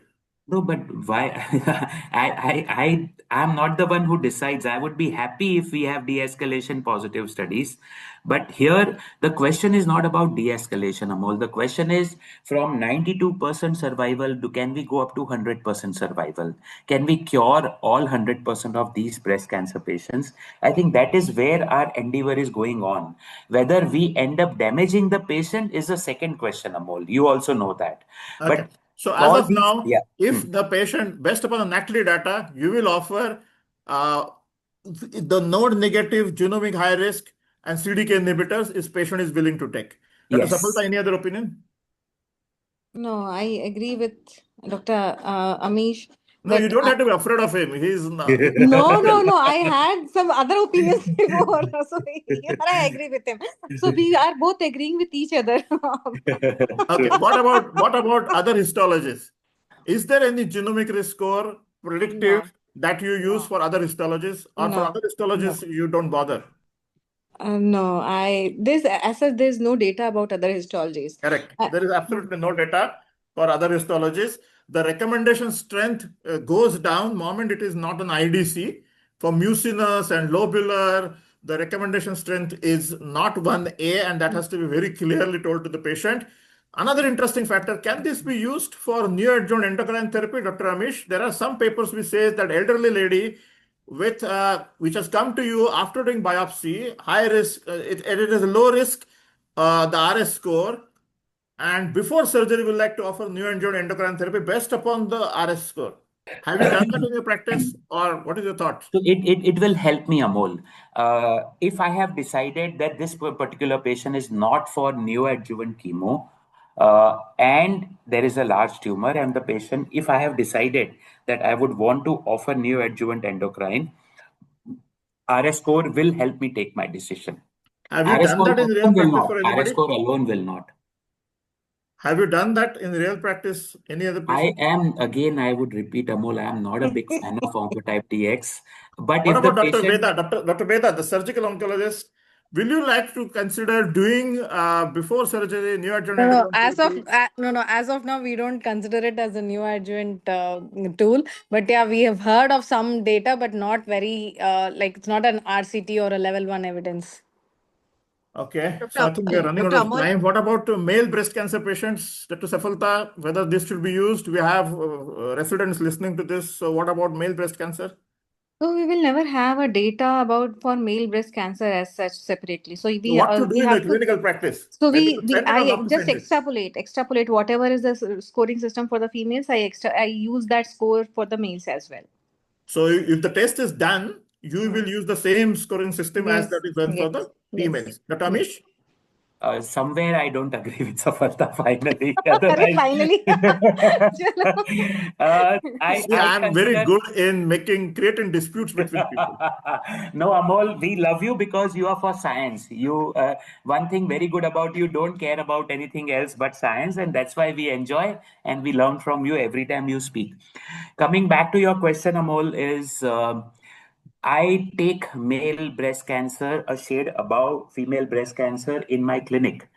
Because of absence of subcutaneous tissue, they tend to be little more aggressive compared to female breast cancer.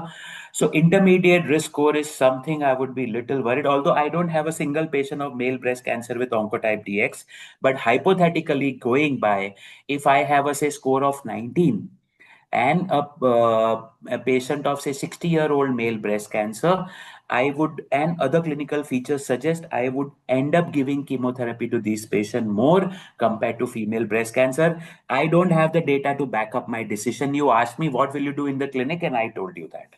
So Dr. Safalta?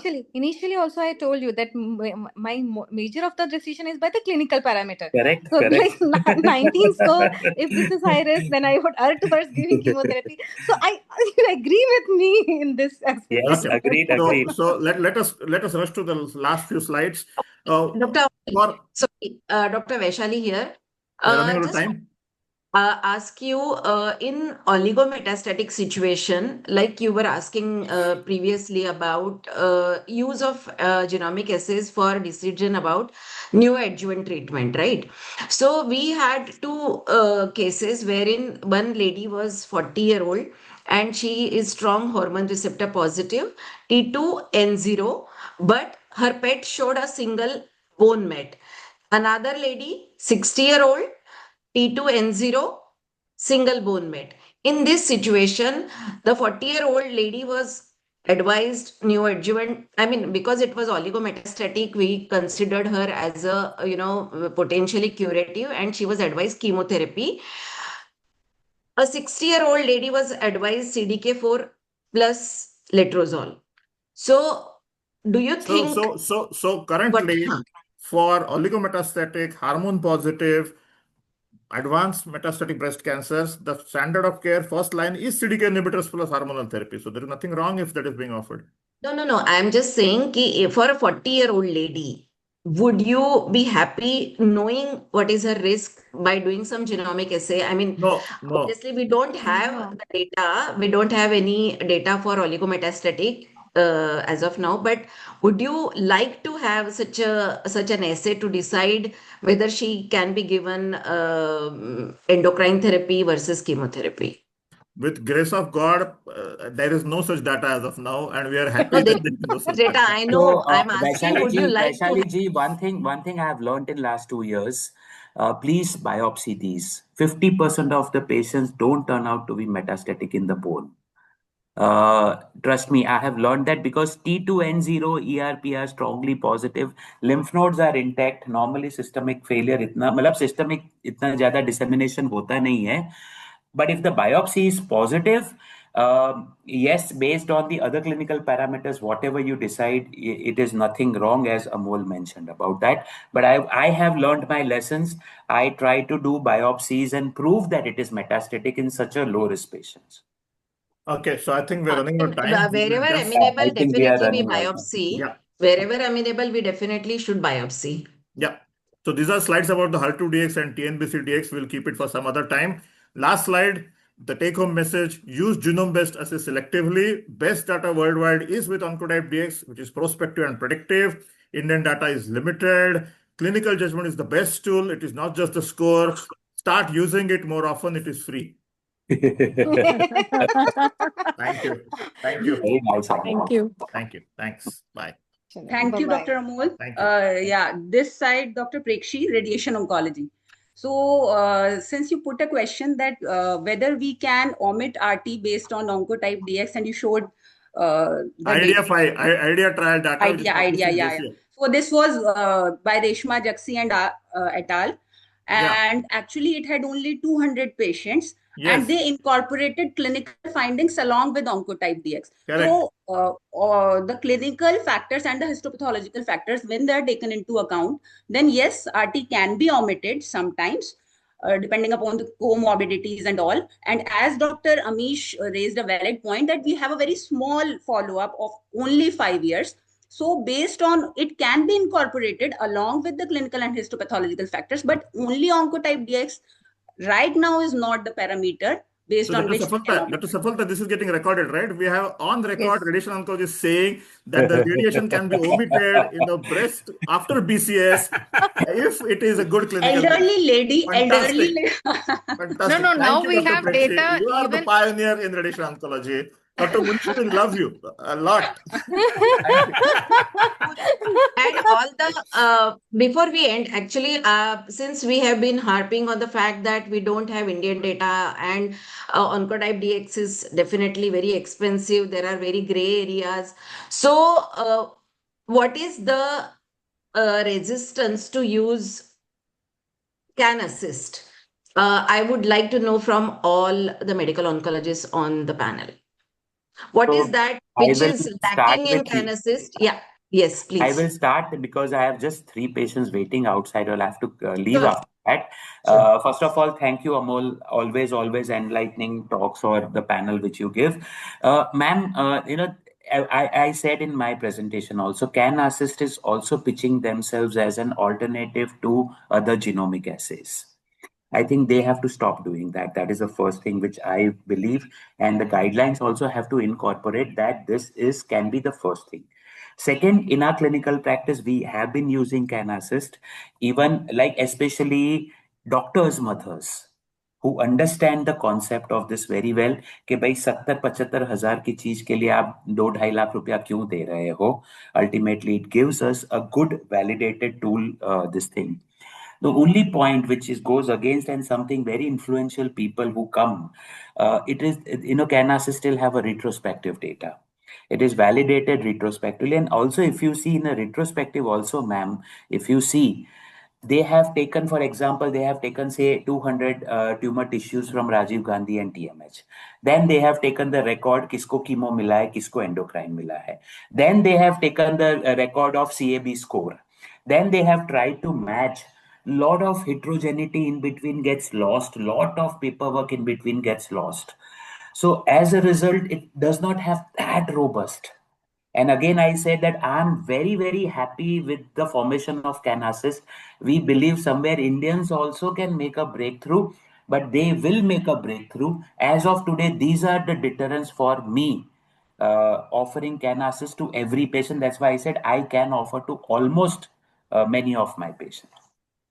Dr. Amish, Amol? because we are going to Yeah. leave, I would like to clarify this, that the studies that we have done, they're all, we get only tumor tissues to begin with the clinical parameters, because we need that to predict. Correct. And then we send our predictions to the hospitals, and then they give us the data of the patient's clinical outcome along with the treatment follow-ups. So we are not doing this in any haphazard manner. It's really very systematic. And it's very like that's the way the So the hospitals. Dr. problem, the Manjari, point that Dr. Amish was as I said, making. I'm honest. Amol will answer what I was trying to say. Amol, if you agree or Yeah. disagree with The me. point that Dr. Amish is making, and which is most of the medical oncologists feel, we have the strongest data with oncotype-based MammaPrint. They have NEJM publications, large prospective randomized trials. Here we are talking about their subset analysis are not sufficiently powered. and all those statistical details. And when you compare that with a retrospectively, prospectively validated data, then honestly speaking, the one which is done prospectively has to be given more weightage. And that is why I still feel that the best data is still with the Oncotype DX because of whatever work they have done and whatever publications they have. But let us hope that in future we have better Indian data and maybe we can discuss this. I Yeah. think running out of time. Another point here is we do have prospective. I just showed you the team trial, which is prospective randomized trial. Another ideal that is out, and more importantly, the proof of the pudding. Use of can assist breast in real world data and survival of 98%. Of the 10,000 Ma'am, patients that are Oncotype is used, what percent are the Indian? team trial also what you have said now, ma'am. Actually, it is prospectively collection of the data, but it is not prospective trial, ma'am. But You we have were blinded to the outcomes. agreed. We are not saying that, ma'am. Again, trust me, ma'am, you are there. Matlab, today, my last line was, I would love to give everybody can assist. But as Amol and I, we are talking that we live in a real world. Ma'am, somebody who has taken an opinion in US, and if that person comes to my OPD and says, कि, okay, Oncotype DX यहाँ हमको कराना है, today I don't have the luxury of canceling Oncotype DX and writing can assist. But I'm sure whatever I have read about can assist for till now, you are going to be there, ma'am. I have no doubt about that. Okay, and one last question. So the number of patients of Indian origin in any of this 10,000, 5,000 RX-funded TAILORx trials is minuscule. Indians are probably not. Absolutely. So would you still go for that test? All of Absolutely, you? Because ma'am. that is the Ma'am, best. Again, I'm saying huh. if the Canasys could have done a prospective data right from 2016, by this time we would have a 5 years prospective trial data out, which Yeah, unfortunately not been done. And hence the level of evidence, whatever said and done, will unfortunately be slightly lower side. But as yeah. I said, let us hope that we get in future more robust data and let's hope for the best. So on that note, I would just like to show you or explain to you, that the can assist, while everybody says we should be doing the prospective trial, I would really like to showcase this one slide where, RX Ponder and TAILORx both were not conducted by the companies who invented Oncotype DX, who developed Oncotype DX. It was done by National Cancer Institute. Yes. So Yes, that is. I absolutely have no hindrance. I've always been saying to our National Cancer Institute, please go ahead and conduct it. The Absolutely. problem is that, madam, that bus is already gone. Now we are into HER2 DX, TNBC DX, and probably AI-based things. So I think that time is gone. One thing I But here agree anyways, with we Amol, can have ma'am. in future similar Yeah, such things. That is one most thing I welcome. agree with Amol, ma'am, Manjari, ma'am. I didn't put it in my slides, but Amol is bank on right. Matt, 5 साल बाद these genomic assays won't matter, ma'am. Trust me on that. How we are looking at medical oncology going forward. These genomic assays will have less and less uptake because you have more and more sensitive, and that's why your selection of those 5 biomarkers probably you would want to. I'm not a scientist, so I can only assume and tell. You want to expand because you have covered all the 3 aspects of the tumor: stemness of the tumor, metastasis, and drug failure. I think that drug failure, drug prediction is going to be the future, ma'am. Genomic assays are very broad based. Oncotype DX का आप कोई भी paper उठा के देख लो, ma'am. We have thousands of faults right now, going by 2026 other paper publications. We are discussing because we don't have other things. The moment we have other things, these are not going to matter so much, ma'am. I am sorry, ma'am, but again, I'm telling you, I am very proud. I don't know about anybody else. I am very proud, ma'am. I am facing you today, somebody who is the pioneer, and where we are discussing with Oncotype DX and Mama Prince of the world, ma'am. Salute to you. I'll have to leave, ma'am. Sincere apologies, and I thank the organizers. I really, really enjoyed. Thank you so much. That is Thank you. Sapalta. Thanks for the panel discussion. I'll also have to leave, but see you next time. Thank you. Thank you Thank all. you, Dr. Amol. Thank you, Dr. Manjari. Yeah, So, thank you. So I would like to thank all the speakers, Dr. Manjari ma'am, Dr. Amish has left, Dr. Veda. We could not involve yeah. you much today. I had few questions, but since we are running short of time, I think we have to rush forward. No issues. We'll have it for some other time. Yeah. Yeah, sure, definitely. Thanks, Dr. Veda. Thanks. Yeah. Thank you. Other speakers and panelists, Dr. Amol, he must have left, Dr. Neha, our very own Dr. Sapalta, for all these insightful sessions. Then thanks to all the delegates for taking out your time and joining. So I would also like to say that your feedbacks will help us to make the program much better. Then thanks to Dr.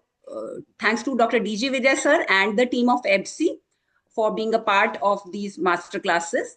Thanks to Mighty Duo, your hard work, your sincere planning, and the seamless execution of all these webinars. Thanks to Sunidhi especially. Then thanks to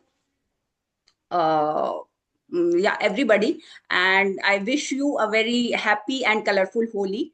We'll see you soon after some time with the next webinar.